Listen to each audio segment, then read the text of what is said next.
Every morning for 3 weeks I woke up to the same sight, my driveway blocked by Karen's luxury SUV on purpose. No note, no apology, just a smug wave from her porch like she owned the street. The HOA president claimed it was neighborly parking, but when they slapped me with a $500 fine for obstructing community aesthetics after I finally confronted her, that's when I stopped playing nice. I didn't call a lawyer, I didn't file a complaint. I ordered 4 custom concrete planters, each weighing over 2 tons, and placed them exactly where her car liked to sit. And when she tried to move them, she couldn't. So who really controls your property, the HOA or you?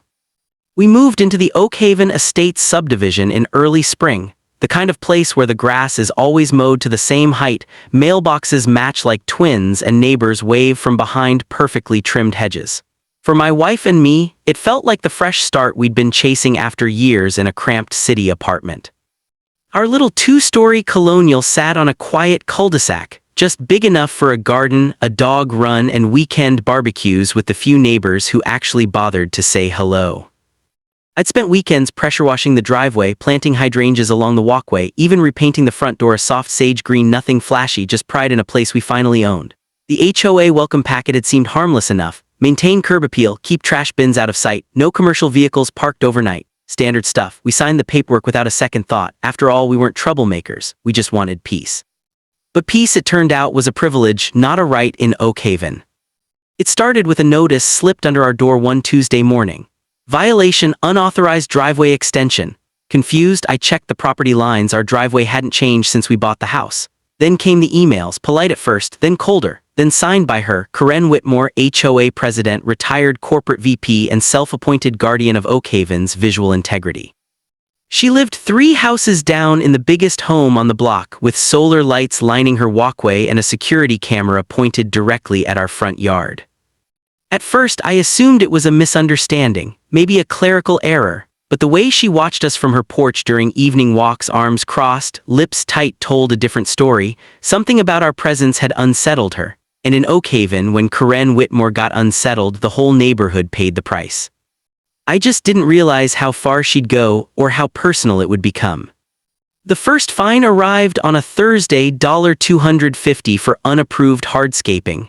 I stared at the invoice like it was written in another language. Hardscaping? All I'd done was patch a crack in the driveway with sealant from Home Depot. But according to Section 7, Subsection D of the Oakhaven Covenants, buried in a 42-page document nobody reads unless they're already in trouble, any modification to existing impervious surfaces required prior written approval from the Architectural Review Committee, which, of course, was chaired by Karen Whitmore. I wrote back politely, attached photos, explained it was a repair, not a renovation. Her reply came within the hour. Per HOA bylaws, intent is irrelevant. Compliance is mandatory. No room for discussion, no grace, just cold corporate language wrapped in pastel stationery. That should have been my warning, but I was still trying to be reasonable. Then came the weekly violation notices: a potted fern on the front step, unauthorized exterior decoration, my son's bike left near the garage for 5 minutes after school, obstruction of pedestrian flow, even the shade of mulch I used in the flower beds, inconsistent with neighborhood palette. Each infraction carried a fine, each fine stacked. Within 6 weeks, I owed over $1,800. I attended the next HOA meeting, hopping to appeal. The room was half empty, mostly retirees and Karen's inner circle, all nodding along as she recited violations like scripture. When I stood to speak, the air went still. She didn't look at me, just kept flipping pages in her binder, lips pursed as if my presence was a mild odor she was tolerating. I just want to understand, I said, voice steady despite my hands shaking. Why is this happening? She finally glanced up. Rules exist for a reason. Some residents seem to think they're above them. No name, no direct accusation, but everyone knew who she meant. After that, the harassment went beyond paperwork. My trash bins, always stored neatly behind the side fence, started appearing in the middle of the street the morning after collection. Once I found them overturned, garbage strewn across the lawn with a printed HOA notice taped to a banana peel. Failure to secure waste equals $100 fine. Then came the car.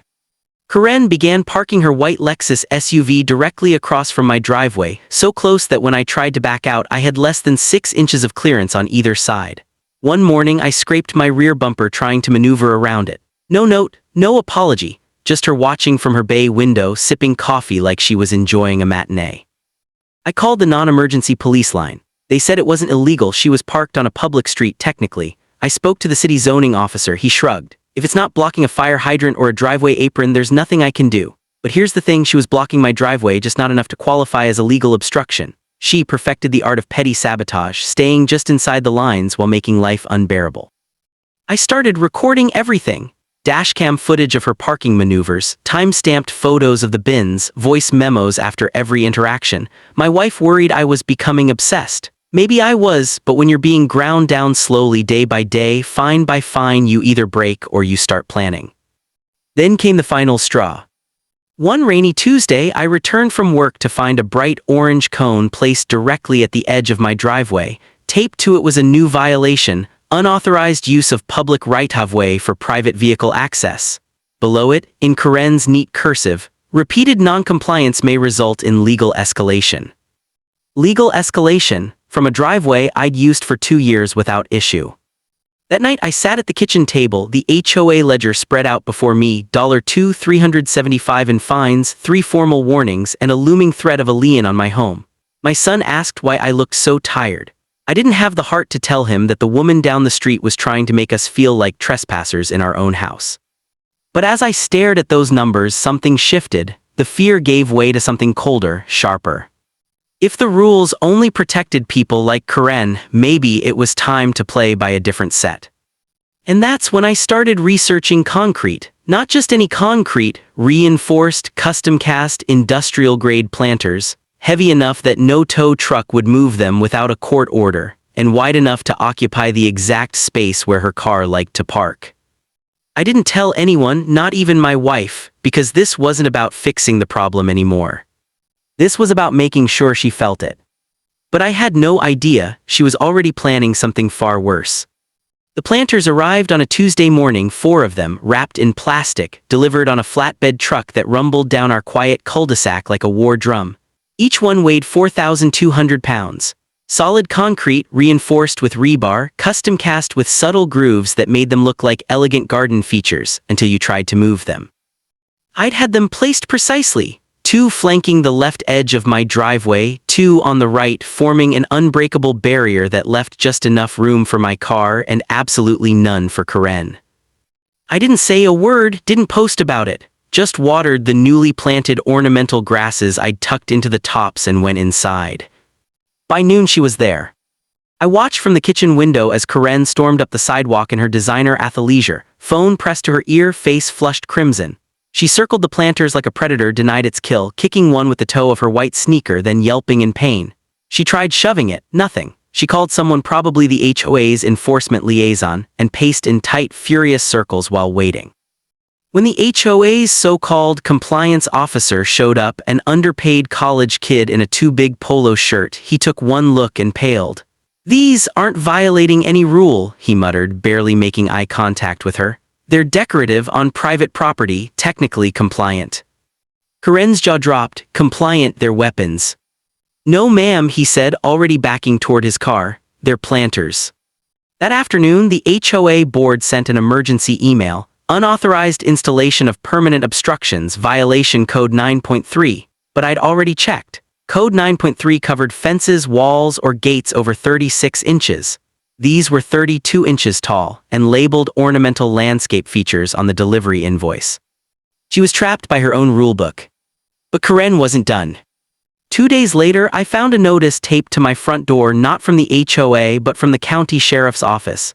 A temporary restraining order. She filed a civil suit claiming the planters constituted a hostile alteration of shared easement and posed a public safety hazard.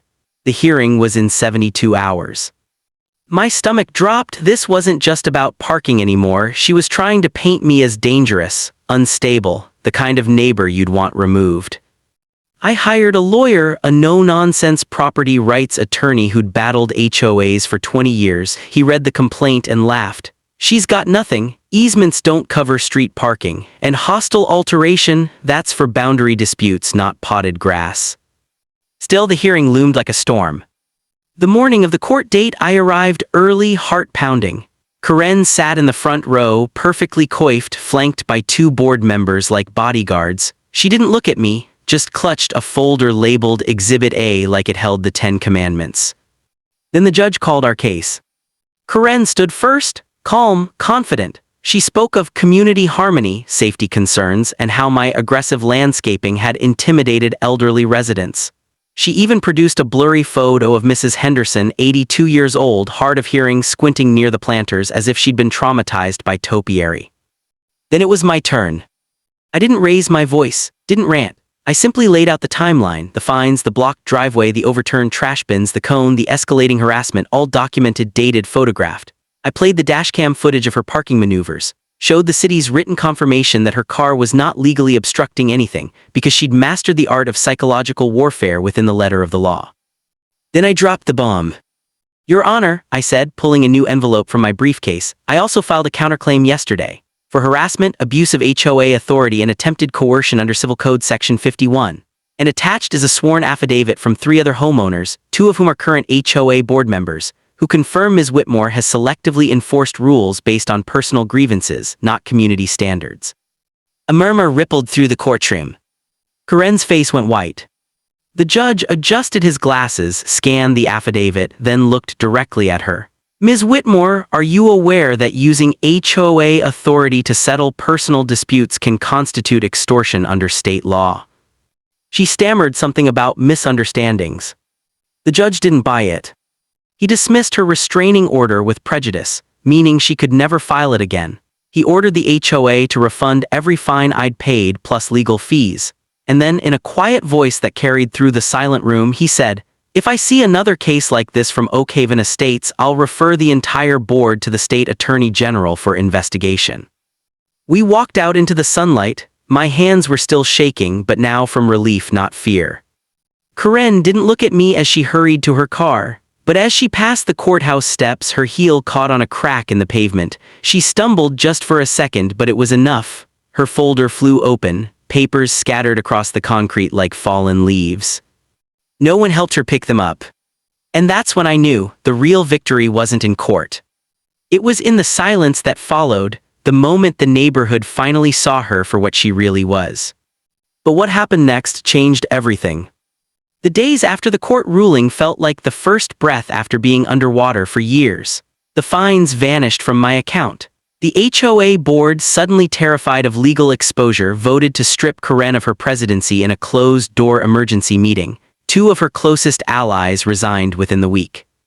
The new interim president, a soft-spoken engineer named David who'd lived on the block for 15 years, knocked on my door with a handwritten apology and a revised covenant draft that actually protected homeowners instead of punishing them.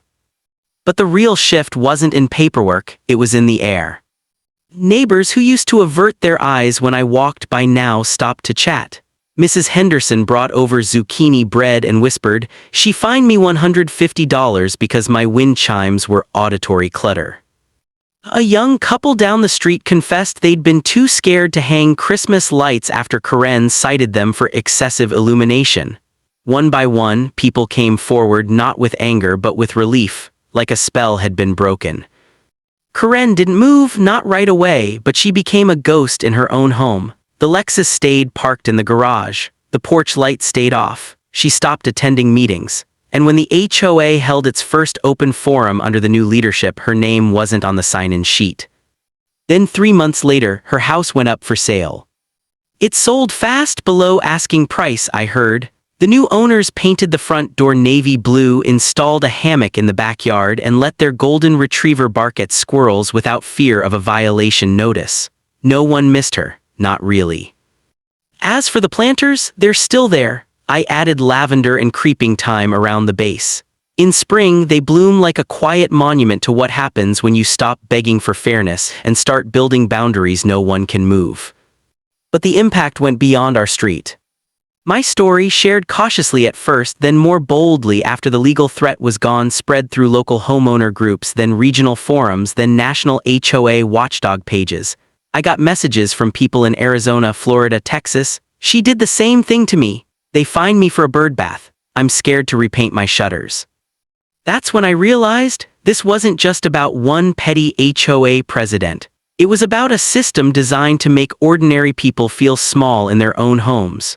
A system that weaponizes bureaucracy to silence dissent, where a clipboard and a title can feel more powerful than your deed.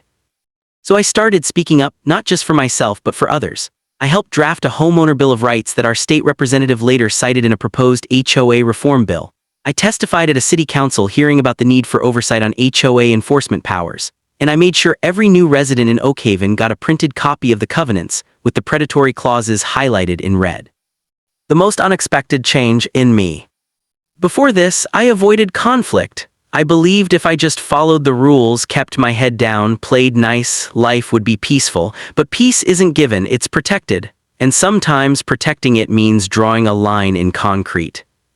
Now when I pull into my driveway, I don't feel resentment. I feel resolve. Those planters aren't just barriers, they're reminders that your home is your sanctuary, that no committee, no neighbor, no self-appointed enforcer gets to dictate your dignity.